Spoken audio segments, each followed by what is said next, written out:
صبحي عبد الفتاح وكيل وزارة السياحة رئيس الإدارة المركزية للنقل السياحي أكد إن في استعدادات خاصة في إدارة النقل السياحي قبل عمرة رمضان، واللي بتشهد طبعا إقبال كبير من المعتمرين نظرا لارتفاع أسعار برامج الطيران بسبب ارتفاع الدولار أمام الريال السعودي والجنيه المصري.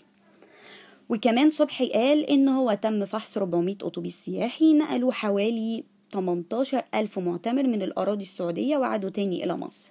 وكمان قال إن في التزام من الشركات السياحية بكل ضوابط العمرة البرية من حيث سلامة الأتوبيس وسنة الموديل، وإن هي لا تقل عن 2006، وإنه يكون مجهز بكافة الخدمات اللازمة لراحة المعتمر. وكمان قال إن الوزارة بتوفر وجود سائق احتياطي في كل أتوبيس تحسبا لأي حالة طوارئ.